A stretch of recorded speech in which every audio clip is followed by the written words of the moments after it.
اعوذ باللہ من الشیطان الرجیم بسم اللہ الرحمن الرحیم اللہم صلی علی محمد و آل محمد وعجل فرجہ صلاۃ لیلۃ الدفن یا لیلۃ الدفن عفوا روا الشیخ الکفعمی عن ابن فہد عن النبی صلی اللہ علیہ وآلہ، یعنی نماز میت کا، نماز میت نہیں بلکہ نماز وحشت قبر کا طریقہ بتا رہے ہیں کہ اب چونکہ جب دفن میت ہو گئی ہے نا، تو ایک نماز ہے کہ جسے نماز وحشت بھی کہتے ہیں اور نماز صلاۃ لیلۃ الدفن عربی میں کہتے ہیں۔ تو یہ نماز کا طریقہ بہرحال مختلف ہے۔ مشہور یہی ہے کہ سورہ الحمد کے بعد جو ہے وہ پہلی رکعت میں ایک مرتبہ آیت الکرسی ہے جو کہ ہم فیہا خالدون تک ہونا چاہیے، ٹھیک ہے، اور دوسری رکعت میں سورہ الحمد کے بعد جو 10 مرتبہ تو پوری تو ہم فیہا خالدون ہوئی نا، ہم فیہا خالدون تک پوری ہوئی۔ اس میں کیا آیت الکرسی مشہور یہ ہے کہ مطلب علی العظیم تک کے پڑھتے ہیں ان شاء اللہ۔ اور حقیقت بھی دیکھا جائے تو آیت الکرسی کا مطلب کیا ہے کہ ایک آیت، ٹھیک ہے، لیکن اس کے بارے میں آپ اٹھا کر دیکھیں تو یہ بہت مطلب وہ مختلف ہی مسئلہ ہے۔ شیعوں سے بہت زیادہ سوال کیا جاتا ہے کہ جب ایک آیت ہے تو پھر آپ اس کے بعد 2 آیتیں کیوں پڑھتے ہیں، اس کے بعد جو ہم 2 آیتیں پھر پڑھتے ہیں ہم فیہا خالدون تک نکال لیجیے۔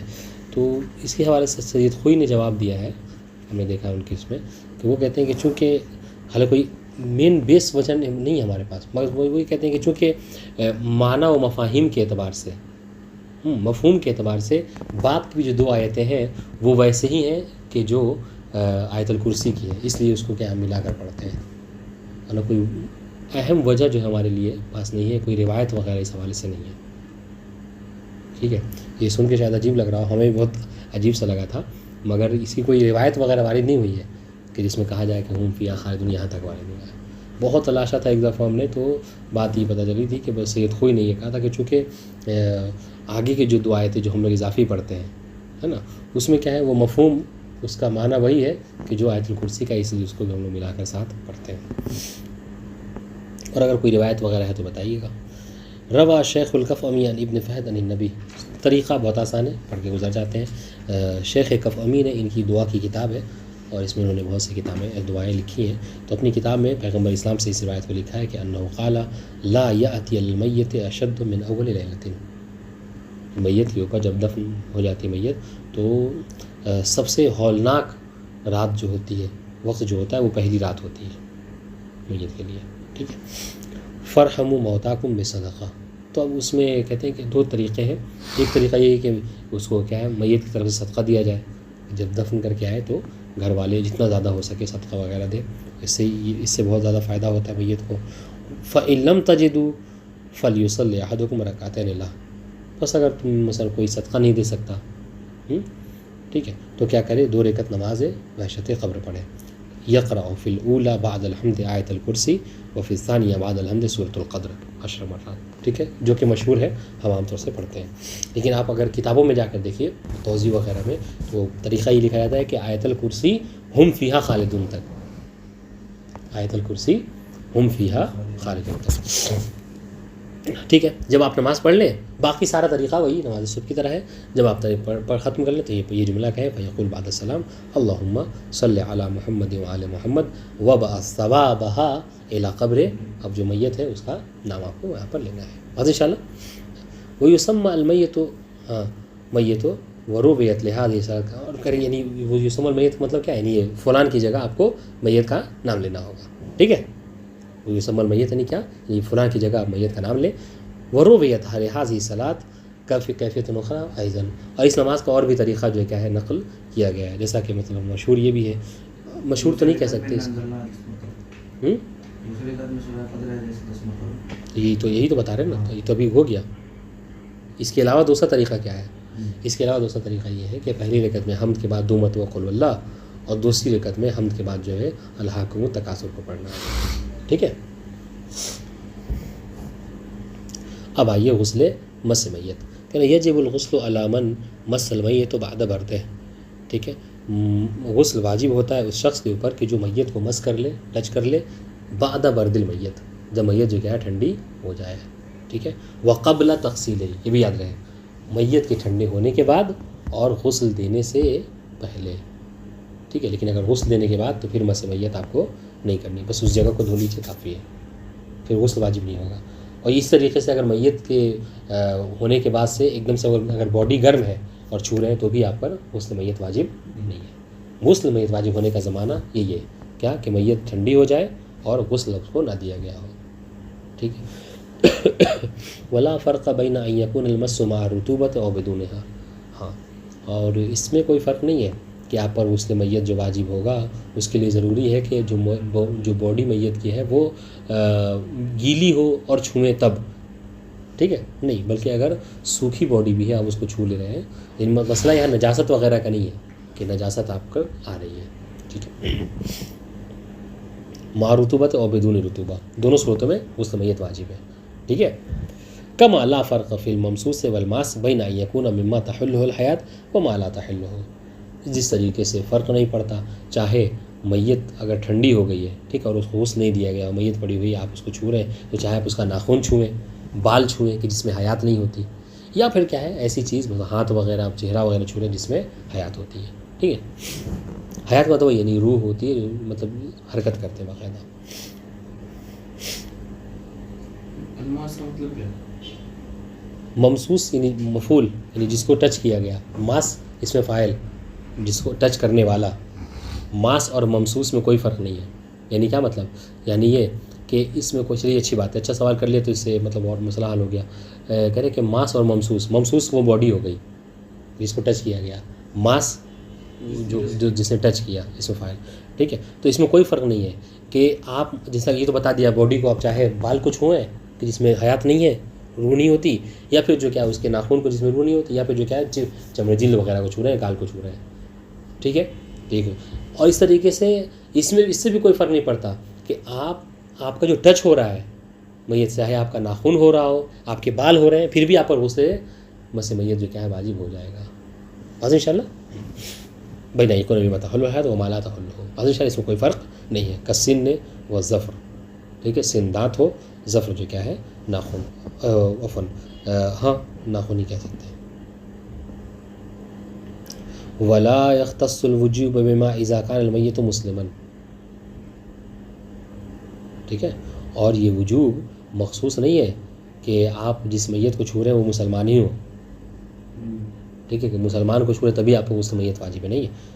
بل یجب فی مس المیت الکافر ایضا, بلکہ اگر آپ کافر کی باڈی کو بھی چھو لے رہے ہیں تو آپ پر غسل مس میت واجب ہے, ٹھیک ہے. بل ولا فرق فی المسلم بین من یجب تغسیلہ ومن لا یجب کالمقتول فی المعرکۃ فی جہاد اور دفاع عن الاسلام.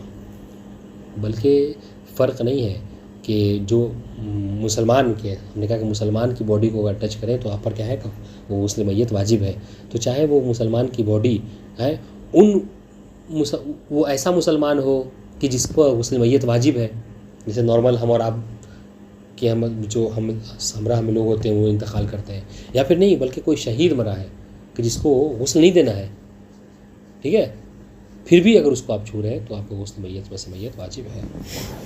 ومن لا یجب کالمقتول فی المعرکۃ فی جہاد, ٹھیک ہے, جیسے کہ کوئی ایسا قتل ہوا کہ جو معرکہ جہاد میں قتل ہوا, اور دفاع عن الاسلام, یا پھر جو کیا ہے دفاع کرتے ہوئے اسلام کا وہ شہید ہو گیا, تو اس وقت میں اس کو غسل تو نہیں دیا جائے گا, مگر پھر بھی اگر اس کو آپ ٹچ کریں تو آپ کو غسل مس میت واجب ہے. او المقتول بقصاص اور رجم بعد الاغتسال بامر الحاکم, یا پھر یہ بھی کیا ہے ان سے بھی غسل ساقط ہوتا ہے. کس سے, کہ اگر کسی کو قصاص کی وجہ سے قتل کیا جا رہا ہے, ٹھیک ہے, کسی نے کسی کو قتل کر دیا تھا, حاکم شہر کے پاس معاملہ پہنچا, کہا قتل کے بدلے قتل ہے, لہذا اس کے باپ کو حق ہے اگر کسی کے بیٹے کو اس نے مارا تو باپ بھی اپنے بیٹے کے قاتل کو مار سکتا ہے مثلا, ٹھیک ہے. تو اس کو قصاص لیا تو اس پر غسل نہیں ہے. اس طریقے سے رجم کے ذریعے سے کسی کو اگر مارا جا رہا ہے تو اس کو ان لوگوں کو کہا جاتا ہے کہ پہلے ہی یہ غسل میت کر لیں, کفن وغیرہ پہن لیں, ٹھیک ہے, بعد میں امر الحاکم, اگر یہ حاکم کے عمل سے ہو رہا ہے. یجوز لمن علیہ, یہ عبارتیں واضح ہیں نا انشاءاللہ. یجوز لمن علیہ غسل المس دخول المساجد والمشاہد والمکث فیہا وقراءۃ العزائم. ہاں اب آئیے کہ اگر کسی شخص کے اوپر غسل مس میت واجب ہو تو کیا یہ غسل جنابت کے حکم میں ہے جس طریقے سے غسل جنابت والے کے اوپر ہے کہ وہ مسجد میں ٹھہر نہیں سکتا، مسجد میں داخل نہیں ہو سکتا، اپنے متعلقہ چیز کو مسجد میں رکھ نہیں سکتا، تو کیا اسی طریقے سے اگر کسی پر غسل میت واجب ہے تو اس کا بھی یہی حکم ہے؟ تو کہہ رہے جی نہیں، اس کے اوپر ایسا حکم نہیں لگے گا، بلکہ اس کے لیے جائز ہے، وہ چاہے تو مشاہد میں یعنی حرم وغیرہ میں بھی جا سکتا ہے، مساجد میں بھی داخل ہو سکتا ہے، ٹھیک ہے، آپ اپنے سے متعلقہ کوئی اس چیز کو والمکث فیہا مسجد میں ٹھہر بھی سکتا ہے، حرم میں رک بھی سکتا ہے، وقراءۃ العزائم، اور سنیے جو عزائم سورے ہیں، ٹھیک ہے، ان کی تلاوت بھی کر سکتا ہے جس میں واجب سجدے ہیں، کوئی حرج نہیں ہے۔ نعم لا يجوز له مس کتابۃ القرآن الکریم ونحوها، کتابت قرآن مجید کو نہیں چھو سکتا وہ، ونحوها یعنی کیا مطلب؟ یعنی اس طریقے سے جو اسماء خدا ہے اللہ کا لفظ جلالہ ہے اس کو ٹچ نہیں کر سکتا۔ مما لا يجوز له المحدث مسہ، چونکہ محدث کے لیے مس کرنا جائز نہیں، لہٰذا یہ محدث سے اس پر غسل واجب ہے، لہٰذا یہ مس نہیں کرے گا، واضح انشاءاللہ۔ ولا يصح له كل عمل مشروط بالطہارہ كالصلاۃ الا بالغسل، ٹھیک ہے، اور اس کے بعد کہہ رہے ہیں کہ وہ اعمال کہ جن کی صحت کے لیے کیا ہے طہارت شرط ہے، ان اعمال کو وہ انجام نہیں دے سکتا، اگر انجام دے گا تو وہ صحیح نہیں ہوگی، جیسے نماز نہیں پڑھ سکتا مگر یہ کہ غسل مسح میت کر لے۔ والاحوط ضم الوضوء الیہ وان کان الازہر عدم وجوب، احتیاط بنا پر احتیاط یہ ہے کہ غسل مسح میت کے ساتھ ساتھ انسان وضو بھی کرے نماز کے لیے، ٹھیک ہے، گرچہ اظہر من الفتاوی، جو اصحاب کے فتاوی سے جو چیز ظاہر ہے وہ یہی ہے کہ عدم وجوب الوضوء، ٹھیک ہے، بلکہ کیا ہے بل وہی یعنی غسل مسح میت کی کافی ہے نماز پڑھنے کے لیے۔ جب اجازت دی گئی ہے کہ قرآن کے جو ہے جن میں سورہ واجب ہے اس کی آپ تلاوت کر سکتے ہیں، تو پھر قرآن کو کیوں نہیں چھو سکتے؟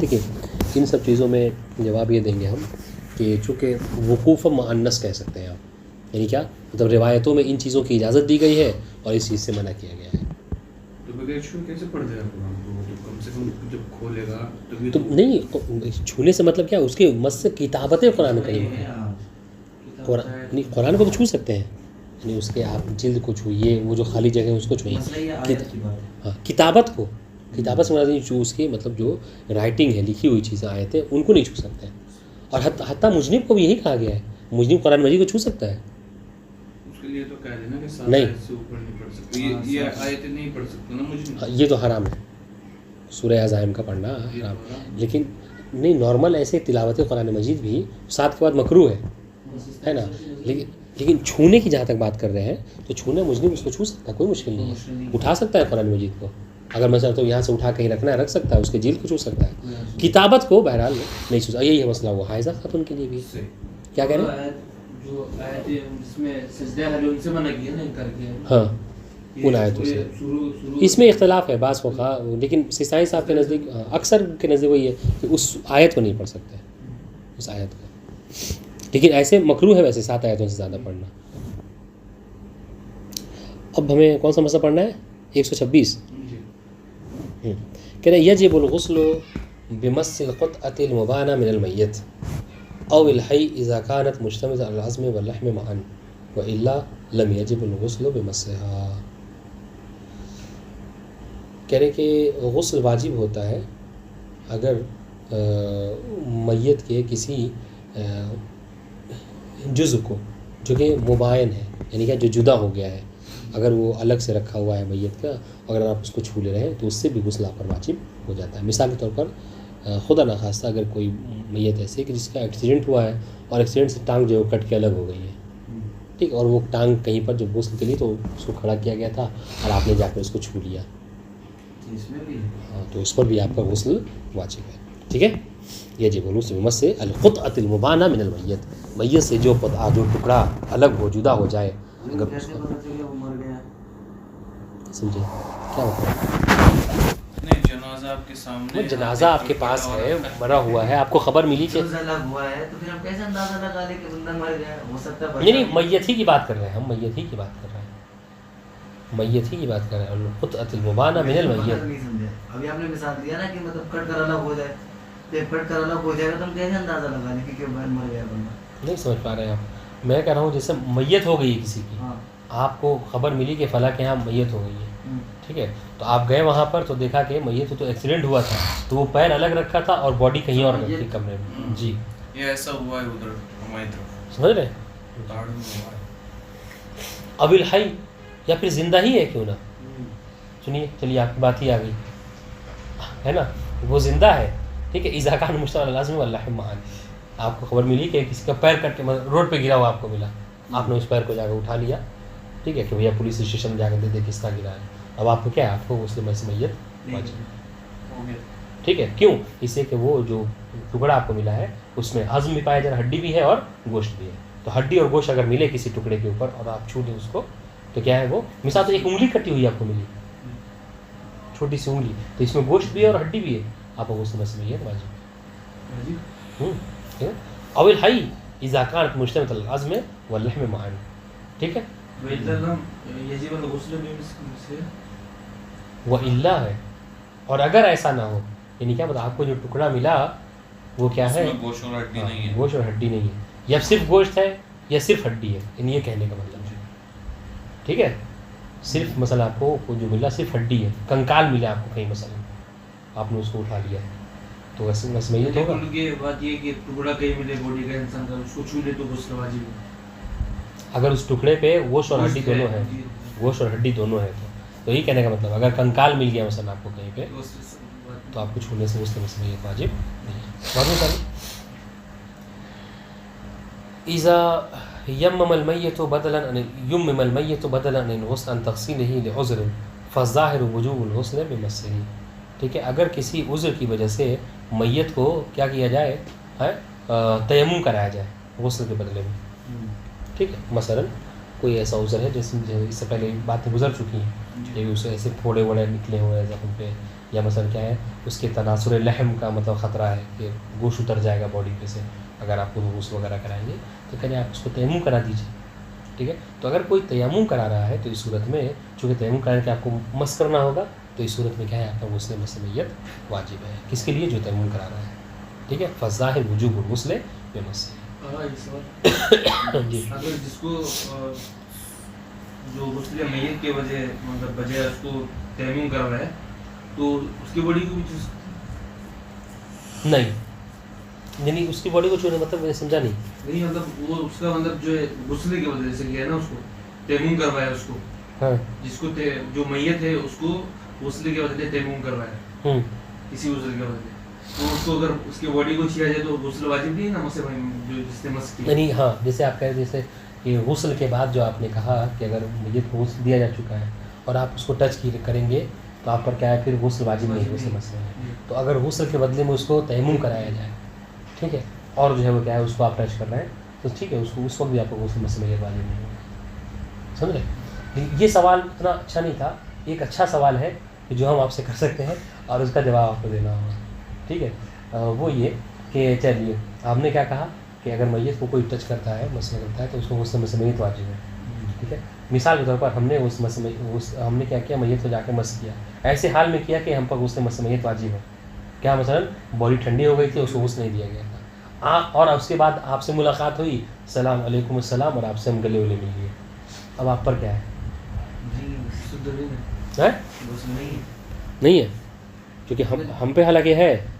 اس میں ہم دو شرط لگا سکتے ہیں، کیا شرط؟ یا تو سامنے والے کو علم نہ ہو بندہ سے میت ہے کہ نہیں، یا پھر آپ کو بھی خیال نہ آئے. نہیں، آپ کو علم ہے، ہم نے بتا دیا، ابھی آ رہے تھے وہاں سے ہم اچھا ٹچ کرتے ہیں. نہیں ہے کیوں نہیں؟ چونکہ مسے میت کے مسئلے اصل مسئلہ ہے، شرط یہ ہے کہ میت سے مسئلہ. ٹھیک، صحیح ہے، تو نہیں ہے، اس کا جواب صحیح یہی ہے کہ نہیں ہے، چونکہ غسل میت کے مس کرنے سے ہوتا ہے، بھائی کے مس کرنے سے نہیں.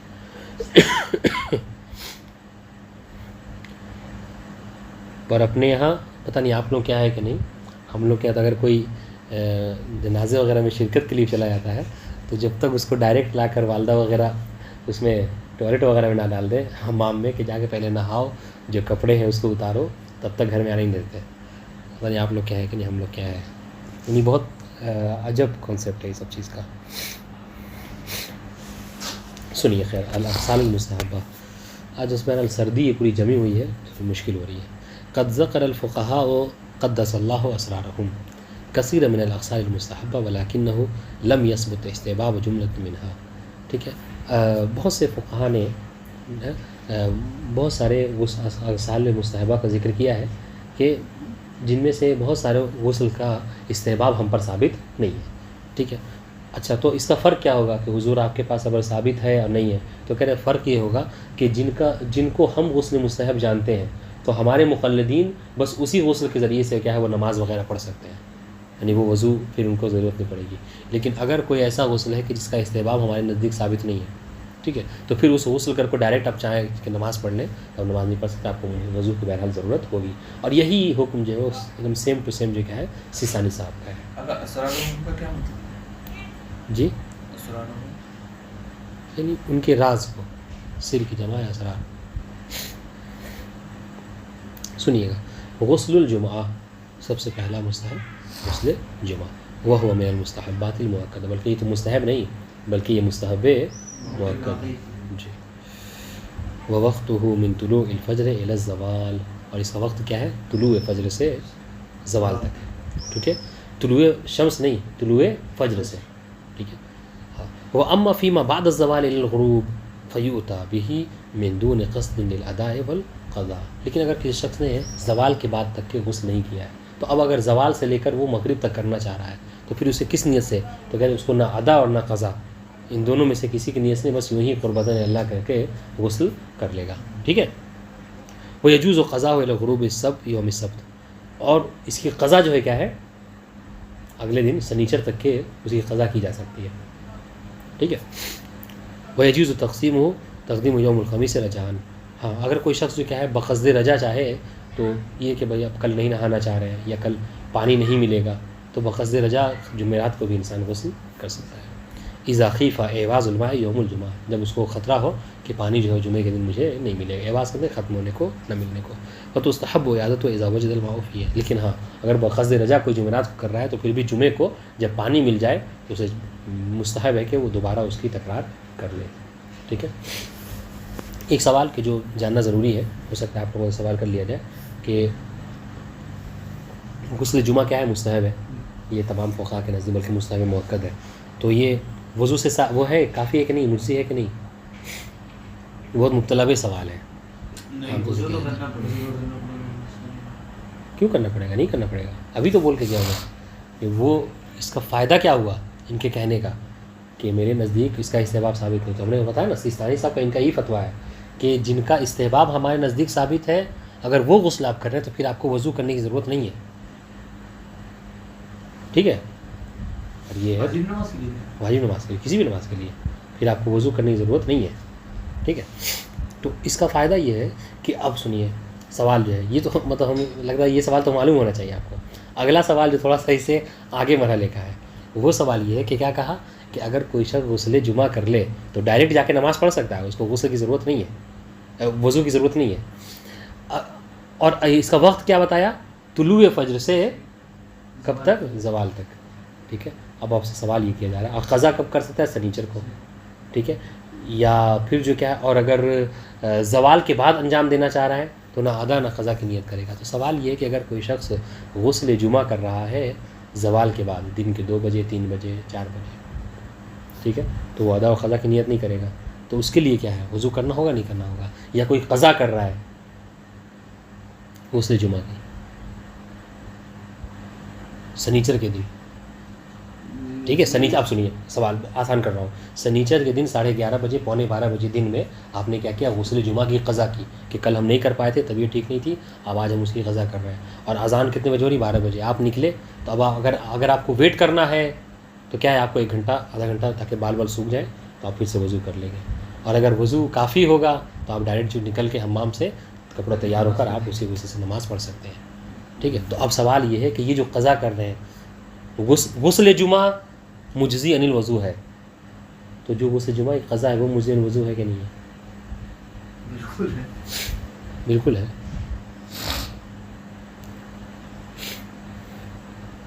ٹھیک ہے، سوال واضح؟ تو یہ زیادہ کی گئی نا اگر آپ غسل جمعہ کر رہے ہیں تو اس کے لیے آپ وضو کی ضرورت نہیں ہے، یا اس میں قضا ہو یا فوری کر رہے ہو. مجزی ہے، بہرحال یہ مجزی ہی ہے، جواب یہ مجزی ہے. غسل الليلة الأولى والليلة السابع عشر والتاسع عشر والحادي عشر والعشرين والثالث والعشرين والرابع والعشرين من شهر رمضان المبارک. اب ہم اس کو ویسے ہی کوشش کریں گے, بس آپ حامی بھر دیجیے گا تو ہم آگے بڑھ جائیں گے, چونکہ اب اس میں کوئی خاص ترجمہ کرنے والی بات نہیں ہے, ٹھیک ہے. بس وہ تاریخیں وغیرہ پر واضح ہو جائیں, چونکہ بہت زیادہ مورد ہے یہ, ٹھیک ہے. تو اگر آپ کو واضح ہو جائے تو پھر ضرورت نہیں. کیا ہے پہلی رات, 17ویں رات, 19ویں رات, 21ویں رات, 23ویں رات اور 24ویں رات کی کا غسل ماہ رمضان کی. یہ کیا ہے؟ یہ سب وہ ہیں کہ جن کا استحباب جو کیا ثابت ہے سید کوئی کے نزدیک, ٹھیک ہے. غسل یوم العید الفطر والاضحیٰ, ٹھیک ہے. ووقتہ من طلوع الفجر الی الظہر, اس کا بھی وقت کیا ہے؟ طلوع الفجر سے ظہر تک ہے. ولا بأس بالاتیان به بعد الظہر رجعان والافضل ان یؤتی به قبل صلاۃ العید, ٹھیک ہے.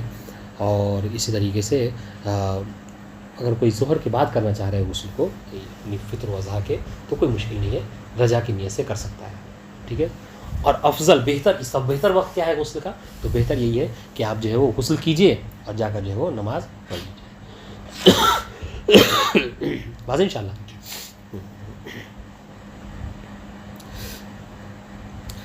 تعجب ہے کہ آپ یہ سب چیزیں, مطلب یہ بہت بیسک سوال ہے, یہ سب چیزوں کا جواب آپ کو آنا چاہیے. تو اس کا مطلب یہ ہے کہ آپ لوگ جو ہے وہ توضیح المسائل نہیں پڑھتے ہیں.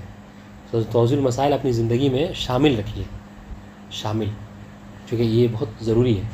ہاں, یہ اس کا ایک بہت بہترین طریقہ ہے جو ہمارے ایک استاد تھے, زندہ ہے, بحیات ہے, محمد حیدر صاحب, ایران میں ہے. تو وہ ہم لوگوں کو نصیحت کیا کرتے تھے کہ اگر ایسے چاہو کہ مطلب پلان بنا کے کہ پڑھیں گے, مطالعہ کریں گے, تو نہیں ہو پاتا ہے. تو وہ کیا کرتے تھے, ہم نے ان کو دیکھا تھا کہ اپنے مصلے میں توضیح المسائل رکھتے تھے, ٹھیک ہے. تو جب نماز پڑھتے تھے, اب آپ کچھ کر لیں, آپ مولوی ایسا تو نہیں ہو سکتا کہ نماز نہیں چھوڑے گا, ٹھیک ہے. لیکن اگر آپ یہ کہیں کہ بس مطالعہ کر لیں گے, تو آج کبھی آپ کہیں مجلس میں مدعو ہیں, تو کہیں آپ ولیمے میں مدعو ہیں, تو کہیں آپ محفل میں مدعو ہیں, یہ ساری چیزیں چلتی رہیں گی آپ کی زندگی میں, ٹھیک ہے. تو اس سے کہ آپ کو وقت نہیں ملے گا. لیکن اگر جانماز میں آپ اس کو رکھ رہے ہیں تو یقیناً آپ جانماز سے آپ کا سامنا ہونا ہے. تو جب آپ نماز پڑھیں تو نماز کے بعد طالب علم کے لیے کہا گیا ہے کہ مستحب تعقیبات وغیرہ سے زیادہ افضل, زیادہ ثواب یہ ہے کہ طالب علم اپنا درس پڑھیں. اسی لیے بعض علماء کی تاریخ آپ سیرت میں اٹھا کے دیکھیں تو وہ حتیٰ لیلۃ القدر میں بھی بجائے اس کے کہ وہ مستحب اعمال کریں, یعنی 100 رکعت نماز پڑھیں یا دعائیں وغیرہ پڑھیں, وہ کیا کرتے تھے؟ اپنی درس کی تیاری پڑھتے تھے. اور یہ مطلب کوئی کمی نہیں کرتے تھے, خداوند عالم ان کو کیا اس سے زیادہ ثواب دے گا. اور یہ حقیقت ہے. علماء درس اخلاق میں کئی بار ہم نے بہت مراجع تک سے سن رکھا ہے, سمجھ رہے ہیں, مراجع تک سے سن رکھا ہے کہ یہ. تو اگر ایسا آپ کریں گے کہ مطلب جانماز میں رکھ لیا, نماز پڑھنے آئے, ایک صفحے میں ہمیں لگتا ہے 3-4 مسئلہ آپ کو ضرور مل جائے گا, ایک دم غور سے اچھے سے ٹھنڈے دماغ سے کہ جو پڑھ رہے ہیں تاکہ محفوظ بھی رہے. اور اگر ایسے نہیں کریں گے, آپ اگر ایسے نہیں کرتے, آپ چاہتے ہیں کہ نہیں ایک بار میں توضیح میں آج پوری کتاب و طہارت پڑھ لیتے ہیں, کل کتاب و صلاۃ ختم کر لیتے ہیں, تو اس سے کیا ہوگا؟ پڑھ تو لیں گے آپ, مطلب آپ ہو سکتا ہے کہ مہینے بھر میں پوری توضیح ختم کر دیں, مگر آپ کو وہ بات یعنی ہضم نہیں ہوگی, سمجھ رہے ہیں. ثواب کیا کریں گے میرے بھائی؟ جب آپ کو ثواب سے, ٹھیک ہے, مسئلہ یہ ہے کہ جب آپ سے سوال کیا جائے کہ بتائیے یہ غسل مجزی وضو ہے کہ نہیں ہے, تو آپ جواب دیں گے کہ نہیں ہے, جبکہ وہ ہے. آپ اعمال وغیرہ میں جا کر دیکھیے تو صاف طور پر کہا جاتا ہے کہ بہتر یہ ہے اس میں کیا کہتے ہیں, ماہ رمضان کے غسل وغیرہ میں غسل کا وقت بتایا, اور کیا کہا جاتا ہے کہ افضل یہ ہے کہ نماز مغرب اس غسل سے پڑھا جائے. تو جب نماز مغرب اس غسل سے پڑھنے کا مطلب کیا ہے کہ آپ مغرب کے قریب جو ہے وہ غروب آفتاب کے وقت آپ غسل کیجئے, تو پھر آپ مغرب کیسے پڑھیں گے؟ اس کا مطلب کیا ہے کہ مجزی الغسل ہے. بس ان شاء اللہ تو یہ بہرحال کریں گے تو بہت اچھا رہے گا. غسل اليوم الثامن والتاسع من ذی الحج والافضل فی اليوم التاسع ان یؤتی به قریبا من الزوال. اب دیکھیے آپ, تو آپ کو کیا شریعت کہہ رہی ہے کہ آپ نماز ظہر کی جو یعنی اول وقت نہ پڑھیے. یہ کیا کہا؟ کہہ رہے ہیں کہ بہتر یہ ہے کہ 9 ذی الحج کا جو یعنی عرفے کے دن جو آپ غسل کریں گے کب کریں؟ زوال سے قریب کریں. تو بھائی جب زوال سے کریں تو زوال تو نماز کا وقت ہو جائے گا, اور اگر مجزی وضو نہیں ہے تو پھر کیا ہے, گھنٹہ بھر آپ انتظار کریں گے. چلیے آپ کے لیے تو بہت آسان ہے, آپ کے یہ سب کے لیے, مرد اور خواتین کے لیے کیا ہے, ان کا بال 2 گھنٹے سے 2.5 گھنٹے سے کم نہیں ہو سکتا ہے. تو وہ کیا کریں گی؟ اگر وہ غسل زوال سے قریب کریں تو غسل اگر وضو کر کے ان کو نماز پڑھنا ہے تو کیا ہے 3 بجے نماز پڑھیں گی. یعنی مطلب کیا ہے وہی کہ مستحب سے قربت کے لیے ہم واجب کو کیا ہے پس پوش ڈال رہے ہیں. ایسا شریعت نہیں کر سکتی. حاضر ان شاء اللہ.